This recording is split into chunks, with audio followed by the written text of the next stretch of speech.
bienvenidos a este programa especial de Mujeres con Vidas Extraordinarias.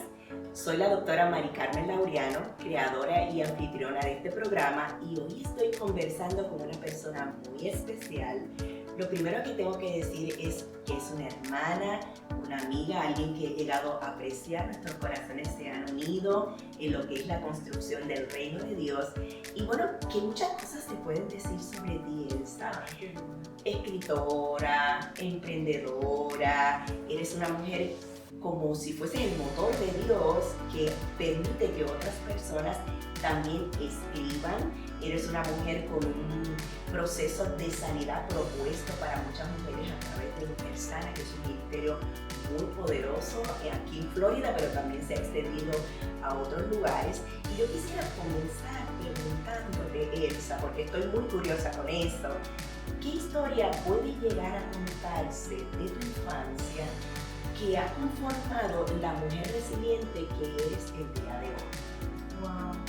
Esa es una pregunta profunda porque, pues obviamente yo creo que uno es el cúmulo de las experiencias de vida y muchas veces uno no se da cuenta, pero cuando uno está creciendo, todo lo que está pasando a tu alrededor te forma. Una de las cosas que para mí fue muy formativo fue la fortaleza de mi mamá. Ver cómo ella era una mujer tan resiliente, tan determinada en sus cosas, es buena mamá, presente, trabajadora, una mujer líder. Y ese ejemplo de verla así, siempre me acuerdo de su risa.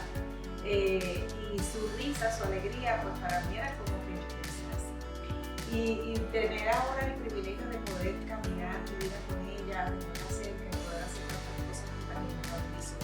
Pero sí una experiencia que cuando me hiciste la pregunta, como que despertó dentro de mí la memoria de ese momento. Yo pasé por unas pruebas, por unos momentos difíciles en la niñez, para los cuales, pues como yo creo que como todo niño que pasa una mala experiencia, no estaba preparada para eso. Y tenía 10 años cuando empecé a confrontar pensamientos de suicidio. Y recuerdo que había ido a un campamento de verano con Jesús. En aquel momento era un campamento de la Iglesia Católica que había hecho en la comunidad donde yo vivía. Y ahí supe de Jesús, ahí supe de que Él existía, aprendí que le podía hacer cartas, aprendí que Él me amaba y aprendí unas cosas básicas. Así que a los 10 años, cuando empecé a batallar con esos pensamientos, decidí escribirle. Y le escribí una carta a Jesús diciéndole cómo me sentía y lo que yo quería, que yo deseaba dejar de vivir. Y en ese momento tuve una experiencia bien hermosa porque pude sentir como que un momento esta voz tan fuerte dentro de mi corazón me respondía a la carta al punto de que paré de escribir y empecé a escribir lo que él me decía. Yo conservé esa carta por muchos años, pero recuerdo de memoria que una de las cosas que decía era: no morirás, sino que vivirás para contar tu testimonio. Una niña de 10 años que nunca había leído la Biblia, pero recibió esa verdad. Eso quedó para mí grabado en mi corazón con la certeza de que va a pasar. Lo que él me está diciendo va a pasar. Y me agarré de esa promesa, me habló de su paternidad, escribí sobre su paternidad, que él es mi padre, que va a estar conmigo siempre hasta el final de los días. Así que de esa promesa me agarré y creo que fue el ancla que me llevó por medio de una adolescencia muy liberal, una adultez temprana de muchos excesos, pero el ancla de esa palabra me seguía recordando que Él me amaba, que algún día yo iba a contar mi testimonio y que Él era mi padre. Y esa ancla hizo que cuando más adelante lo conociera, pues era como que yo lo sabía, que en algún momento Él me iba a parar a mí para que Él tomara el primer lugar en mi vida. Extraordinario. ¿Sabes que el teórico Abraham Maslow habla de la experiencia pico en la vida de las personas? Regularmente los creyentes, las creyentes, pensamos que ese momento de conocer al Señor es nuestra experiencia pico, donde sentimos que el ser se vuelve pleno, ¿verdad? Porque todas las partes de nuestro interior, de nuestro físico, o sea, todas las partes del ser se alinean en lo que es un propósito de vida. ¿Piensas tú que ese momento en que escribiste esa carta fue cuando conociste al Señor o tuviste otra experiencia en la que tú dices, fíjate, yo creo que yo conocí al Señor en este momento? Es que, mira, para mí es bien difícil esa pregunta porque es que para mí conocer al Señor fue un proceso en que yo digo, Señor, yo tengo el récord de la que más se tardó. Mira que el Señor me permitía tener estas experiencias de vida que yo sabía que Él existía, yo sabía que Él estaba, yo sabía que Él me cubría.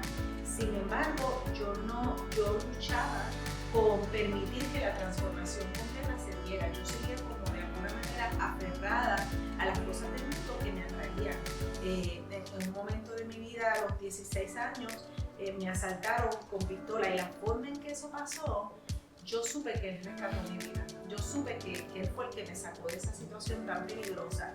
Pero sin embargo, eso no hizo que yo hiciera un cambio en el momento. Tuvieron que pasar muchas cosas antes de que yo dijera, me rindo, ok, quiero cambiar mi vida. Lo batallé, no sé si decir por qué, pero sí. Sí, muy alentador para personas que también han vivido como tú esa experiencia, que ha sido un proceso que ha tomado, ¿verdad?, un tiempo, y que conocer a alguien es ir poco a poco, ¿verdad?, descubriendo su personalidad, sus cualidades y cómo esa persona tiene injerencia en nuestra vida. Así que sí podemos vivir una experiencia de proceso antes de conocer al Señor.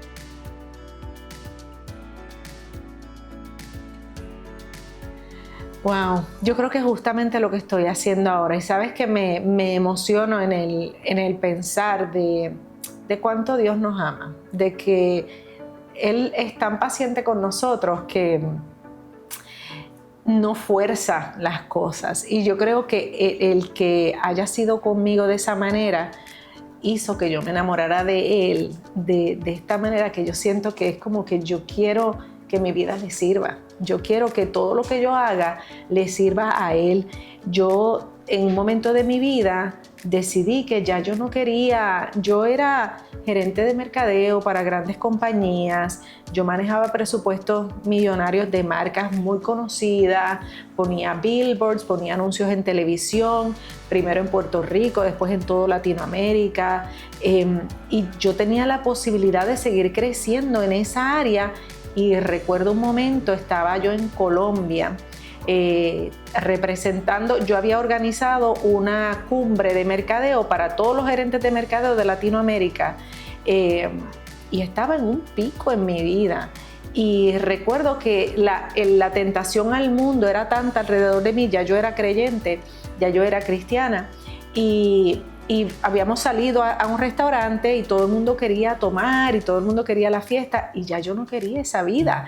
Y recuerdo que llegué al hotel y le dije al Señor, me quito la capa como José y salgo corriendo. Yo no quiero esta vida más. Yo quiero dejar todo eso atrás y salir corriendo con lo que tengo. Y empecé a orar, Señor, que me voten. Esa fue mi oración, porque yo tenía un contrato firmado bajo el cual yo no podía renunciar por una cantidad de años. Ellos me acababan de mudar a los Estados Unidos, así que yo no podía renunciar. Y yo, Señor, que me voten, Padre, haz que me voten, que me despidan como bolsa. Y pasó a los 3 meses. Fue el día más glorioso de mi vida, el día que me despidieron y que yo dije, Señor, ahora vámonos, vamos a hacer lo que tú quieres que yo haga, vamos a hacer mi propósito de vida, yo sueño con escribir libros, y el Señor permitió que mi próximo trabajo fuera con una casa editorial que me formó para lo que hoy hago. Entonces, es tan lindo cuando tú te vas enamorando del Señor y tú dices, me rindo, yo lo que quiero hacer es servirte a ti, hacer lo que tú quieres que yo haga y ya, que no sea para lujos y placeres, sino que sea para que otras mujeres puedan recibir lo que tú me permitiste recibir, la posibilidad de vivir libremente, con sanidad y apegadita a tu falda, apegadita ahí a ti, a tu corazón. Y es hermoso, ¿verdad? Porque fíjate que tu historia realmente es un ejemplo de pensar que el propósito de vida también ocurre con eso, como ocurren otras cosas en nuestra vida. Haré de eso más abundantemente de lo que pedimos o entendemos. Entonces pensamos que el propósito de vida es escribir, pero tu corazón siguió latiendo. Entonces quieres también ayudar a otras personas a que ese sueño de escribir su historia en algún momento, ¿verdad? Se realice esa meta y sigue entonces extendiendo ese deseo de que esa historia corra no solamente para ti, sino para otras personas. Cuéntanos un poquito de Publica tu libro con éxito. ¿Qué te movió a escribir eso? ¿Qué te movió a hacer una realidad ese sueño para otras personas? Pues es que yo creo que como ese sueño de escribir estuvo en mi corazón desde bien temprana edad, a mí siempre me gustó escribir, escribía poemas. Cuando tuve esa experiencia de la carta con el Señor, eso selló en mí, no sé, como una confianza de que yo lo puedo escuchar. Yo tengo la capacidad de escucharlo y escribir lo que Él me dice. Yo quiero escribir todo lo que Él me diga. Entonces puso ese deseo en mí de continuar escribiendo. Cuando tengo la oportunidad de trabajar con la casa editorial, yo me siento como una esponja que yo empiezo a absorber todo lo que estoy aprendiendo. Es como que, oh, wow, y esto se hace así. Y yo sentía un hambre y yo, ¿verdad? Con todo el respeto y el cariño, pero yo veía que yo parecía como que media normal en el grupo, porque yo tenía una emoción por mi trabajo que yo no veía que los demás tenían. Yo tenía una pasión, yo decía, oh my God, qué privilegio, que para mí era como que, qué privilegio yo poder ayudar a este siervo de Dios, que Dios lo está llamando a publicar un libro y que yo pueda ser parte de ese proceso para que ese mensaje llegue. Eso para mí era como que yo sentía este respeto y esta admiración por cada uno de los autores, que yo quería hacer lo mejor para ellos y realmente que yo pudiese ser una pieza clave para que su sueño de escribir, que yo sabía que no era el sueño de la persona, sino el sueño de Dios, se pudiese dar. Pero una de las cosas que me dolía en el proceso era ver la cantidad de manuscritos que se rechazaban porque la persona no era famosa, porque no tenía cierta cantidad de seguidores o una plataforma que garantizara la venta. No era por la temática, no era por el título, era por eso, básicamente, en grosso modo, ¿no? Y a mí me daba una pena. Yo decía, ay Dios, pero ¿por qué? Si el Señor le está diciendo que haga esto, ahora no lo va a poder hacer porque no es famoso, pero si es que el que trae la fama es el Señor, Él es el que nos promueve. Entonces ese despertó en mí ese deseo de ayudar y eso se quedó aquí, como que la parte de atrás de mi cabeza me seguía diciendo, tienes que ayudarlos, sentí esa presión. Hasta que en un momento recuerdo que caminando, haciendo ejercicio, yo empecé a pensar en todos esos términos que son como secretos de la industria, que uno lo sabe porque uno ha trabajado en la industria, pero que una persona que va a publicar un libro no tiene idea. Cosas tan sencillas como que me pasó recientemente, como que la persona publica un libro, va a reunirse con un posible distribuidor y cuando el distribuidor le dice, pues yo requiero el 50% de descuento para la distribución del libro, la persona se queda como que ¿de qué me está hablando? Pero eso es estándar del mercado, es entre un 40 hasta un 65 y en ocasiones hasta un 70. Entonces, pero eso no es conocimiento público, pero es información pública. O sea, es un dato, es así, es como funciona. Pues entonces yo sentí que yo tengo que escribir algo en donde yo le pueda dar a las personas herramientas para que ellos sepan a lo que van y que no lleguen a publicar un libro sin tener conocimiento del mercado al cual están entrando. ¿Sabes que leer el nombre de Elsa Hilardo es como decir mujer sana? Porque tú eres el corazón, la mente, los brazos y los pies del Señor, moviéndose en la comunidad latina para liderar y sanar a tantas mujeres. Cuéntanos un poquito sobre ese proyecto, cómo surge Mujer Sana y obviamente luego la idea de la ruta. Vuelvo a la promesa de contar el testimonio. Yo sabía que eso en algún momento Dios lo iba a usar y después de que yo publiqué mi primer libro a finales de ese año 2020, yo era parte del ministerio de oración, intercesión en mi iglesia y recuerdo claramente que un día estaba yo orando en la iglesia como un sábado, todos los sábados lo hacíamos y yo vi ese nombre, Mujer Sana, y tuve como esta visión de lo que sería el evento, vi las personas que me ayudarían, el cómo sería, tuve como esta visión. Y Dios conoce mi corazón y Él sabe que si Él me da una visión, yo voy a correr con ella. Si yo sé que esa visión es del Señor, yo soy imparable, yo lo voy a hacer. Así que en 3 meses, ¡boom!, salió el primer Mujer Sana. Fue muchísimo trabajo, obviamente, pero es que es como si me pusieran una anestesia que no siento el dolor. Yo voy por ahí con la certeza de que esto va a pasar. Y hacen ya 5 años que lo estamos haciendo y cada año hemos visto la mano de Dios a través de este movimiento, que básicamente lo que busca es decirle a la mujer: tú puedes vivir de otra manera, tú no tienes que vivir herida ni lamentando la herida o el trauma del pasado, sino que tú puedes decidir: voy a sanar a la niña que fui, voy a sanar a esta mujer y voy a convertirme en la mujer que Dios quiere que yo sea.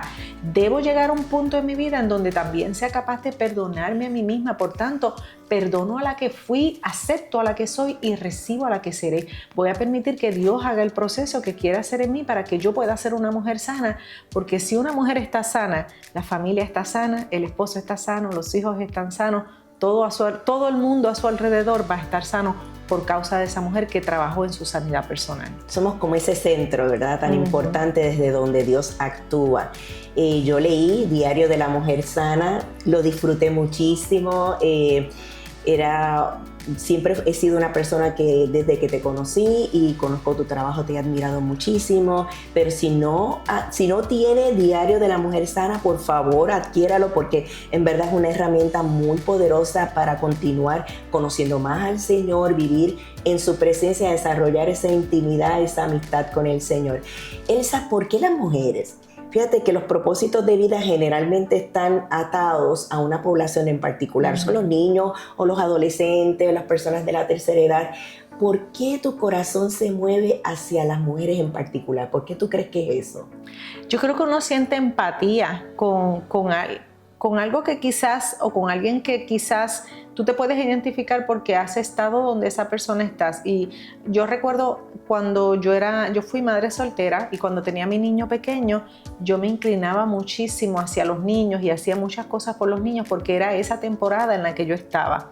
Ahora, ya que mi hijo es adulto, está casado, pues Dios ha volcado toda esa pasión hacia la mujer, y me imagino yo que según uno va cambiando de etapas en la vida, esa pasión cambia hacia otras cosas, pero en este momento de mi vida mi corazón está en eso y siento que mi asignación es poder ayudar a esas mujeres tal como yo recibí ayuda de otras mujeres, porque yo no hice mi proceso de sanidad sola, sino que Dios mandó mujeres que se volvieron ángeles en mi vida para poderme ayudar.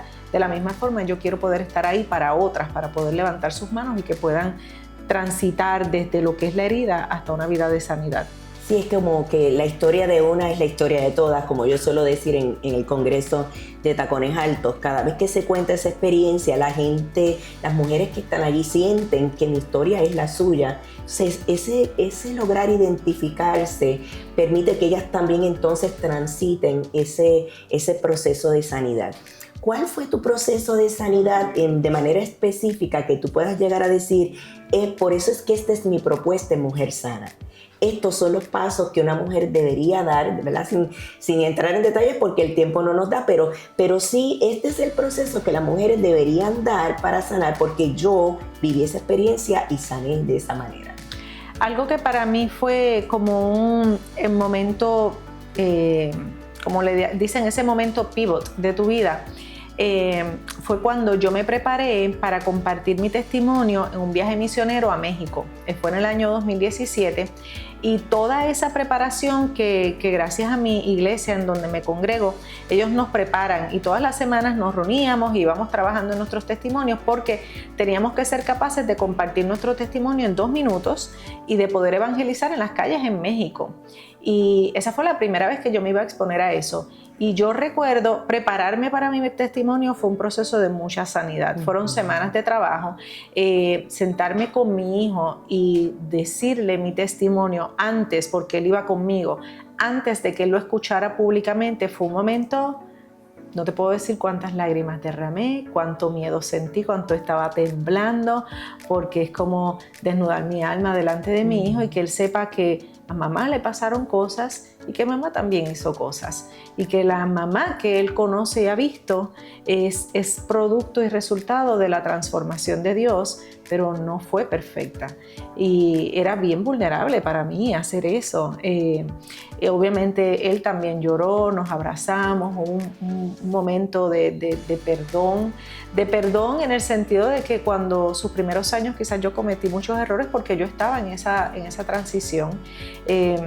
Mis decisiones fueron malas, me convertí en madre soltera pues porque estaba tomando malas decisiones, así que pero ese momento que me paré frente a un grupo de personas y primero cuando lo practiqué, mi testimonio, yo sentí como si se cayera un peso de mis hombros tan grande. Yo recuerdo el calor que yo sentía, y yo siempre tengo frío, pero yo tenía un calor en mi cara, yo me sentía roja, yo lo estaba leyendo, yo no quería ni mirarlo, para empezar que lo estaba leyendo en inglés, porque ellos tenían que entender y la iglesia es americana, y yo no quería mirar, y cuando yo levanté mi rostro y miré y vi a todo el mundo llorando y el pastor que me conocía hace muchos años con la boca abierta como que él jamás se imaginó cómo había sido mi historia, pero yo sentí que me quité un peso de encima increíble. Después yo compartí ese testimonio en México como sin problema.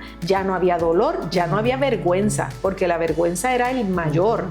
Ya no había vergüenza y ahí se selló mi sanidad, y desde ese momento trato de ayudar a las mujeres a que sanen, a que aprendan cómo compartir su testimonio para que sellen esa sanidad compartiendo su testimonio y ayudando a otras a venir a Cristo. Eso tiene un trasfondo psicológico muy grande, porque los consejeros sabemos que una vez que una persona empieza a articular su historia, ya el proceso de sanidad ha comenzado y está bastante adelantado. Así que fíjate cómo se une, ¿verdad?, esto que estás contando, que es desde la perspectiva espiritual, algo que ya una ciencia como la psicología conoce. Entonces, Elsa, ¿por qué tú piensas que escribir es un don? Porque quizás alguna gente, ¿verdad?, diría, bueno, contar un testimonio está bien, pero escribir no necesariamente es algo que yo lo relaciono con la iglesia o con el ministerio. Pero ya sabemos que escribir es un don. ¿Cómo tú lo identificas como un don tuyo y el don que pueden llevar otras personas? Yo creo que es un don en el que hay personas como la canción, ¿verdad? Hay personas que nacen con la voz y hay personas que tienen que entrenar la voz. Yo tengo el don para escribir, pero aún así tengo la responsabilidad de trabajar en ese don y seguirme desarrollando. Y mi invitación a las personas es a que se preparen. Si tú tienes la inquietud de querer escribir, por favor, no escribas y publiques sin pasar por unos procesos de coaching, de mentoría, de revisión, de edición, para que ese producto final, cuando salga depurado, porque si bien la escritura puede ser un proceso bien terapéutico, yo nunca recomiendo publicar tu terapia. O sea, tu terapia es para ti, pero tú tienes que elegir qué cosas tú vas a publicar. Yo en mis libros hay cosas que no he publicado y hay cosas que en mi testimonio yo las comparto en ciertos lugares y no en otros, porque yo quiero guardar mi corazón. Entonces, el que tú compartas tu testimonio no quiere decir que tú seas completamente, no sé, como que te expongas demasiado en cualquier lugar. Entonces, yo sí pienso que el libro debe ser una herramienta de ayuda para el lector. Y cuando uno escribe el libro con el lector en mente, sale un producto diferente a cuando uno escribe el libro queriendo poner todo lo que te ha pasado en la vida en un documento escrito. Ciertamente. En Pamela, mi tabla de salvación, ¿por qué es una historia de ficción y no necesariamente una autobiografía donde se ponen los datos de tu testimonio? Pues justo por eso. Me yo lo imaginé. decía, yo no quiero ser la protagonista. Yo en ese momento habían cosas que yo no quería poner en un libro y decidí buscar primero cuál es mi asignación con este libro.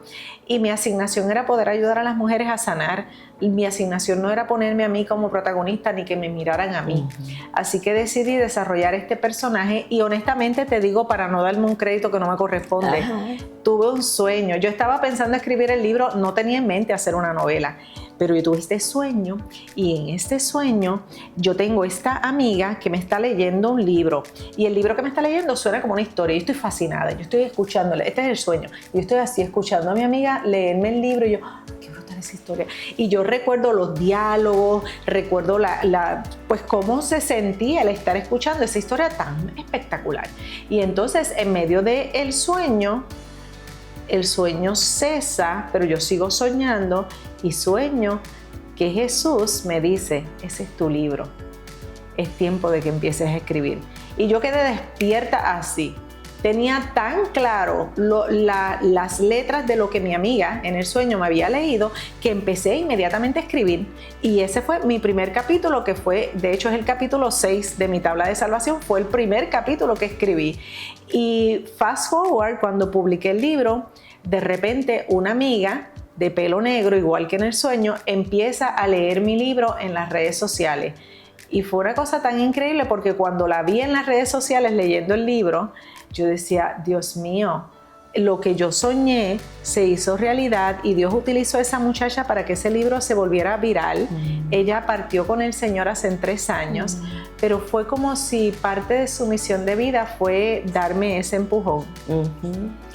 Qué interesante, porque tu historia de por sí es interesante, pero a la misma vez el proceso por el cual pasaste escribiendo cada libro, uno dice, pero ¿por qué 90 días para tu matrimonio después de una novela? ¿Verdad? Entonces una dice, ok, porque uno espera como que haya otra novela, o claro, ya es una trilogía, que venga el otro libro, y de momento es como si tu vida estuviese bajo la influencia y la unción del Dios Todopoderoso como está, pero guiándote inclusive a cosas que uno quizás ni espera. Así que, ¿por qué 90 días para tu matrimonio después de una novela de ficción?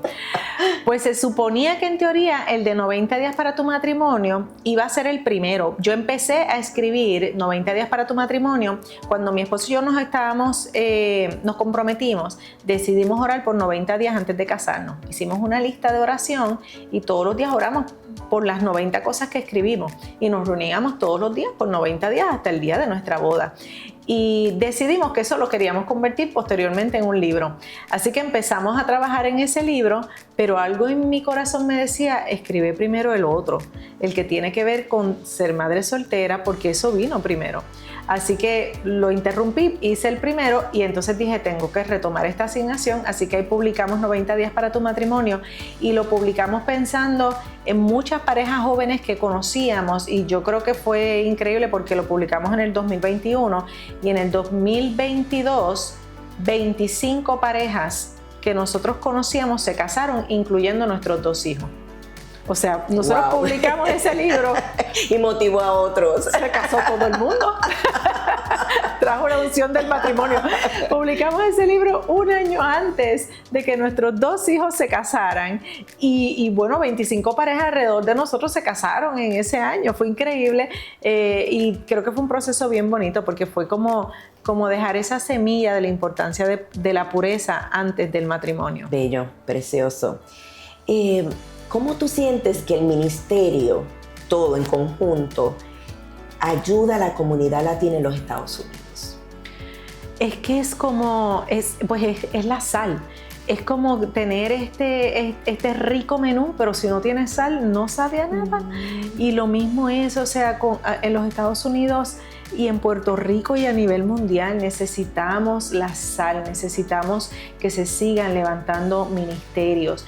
Los tiempos cambian y la forma en la que las personas recibían la palabra en 1982, en 1995 versus ahora en el 2025 es bien diferente.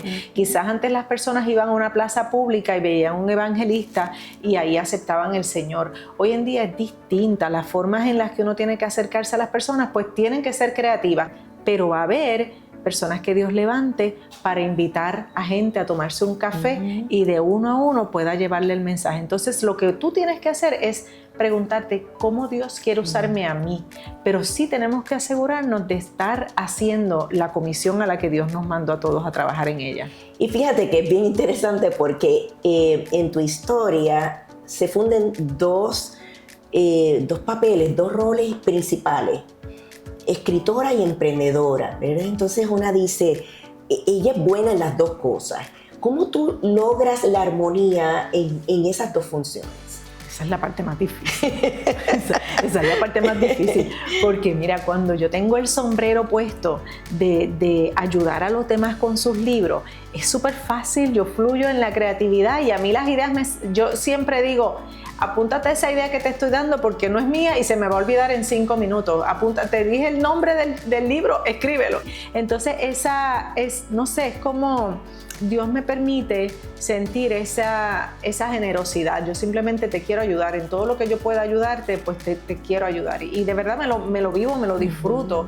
Pero entonces se me olvida que también tengo libros. Entonces le digo a las personas, es que tienes que estar en las redes sociales hablando de tu libro, tienes que hacer videos, tienes que hacer esto. Y les digo todas las cosas que ellos tienen que hacer. Se me olvida hacerlo para mí. Porque como ando con el sombrero puesto de que lo que tú tienes que hacer, entonces se me olvida, hey, mijita, usted también es escritora, usted también tiene que crear su contenido. Y digo, ay, Dios mío, qué difícil, porque es más allá de un sombrero, es como que me tengo que quitar la cabeza completa y ponerme otra, para entonces decir, vamos a hablar de mi libro, vamos a hablar de esto. Ahora, cuando llega a Mujer Sana, ahí es como que yo me olvido de todo el mundo, es como que, lo siento, me perdieron. Y me enfoco en Mujer Sana. Qué bien. Este tiempo ha sido muy grato. Nosotros queremos crear un espacio de mujeres con vidas extraordinarias porque queremos contar esas hazañas de mujeres que ciertamente a través de sus vidas y con un corazón muy sensible han respondido al llamado del Señor para bendecir la vida de otras personas. Así que agradecemos mucho que hayas estado con nosotras. Queremos que tu ministerio siga creciendo, siga impactando a muchísimas más vidas y que sigas siendo eso que eres, amiga, hermana, muy cercana en la comunidad latina. Así que muchas bendiciones y gracias por estar con nosotras. A ustedes, amigos, hasta la próxima. Muchas bendiciones.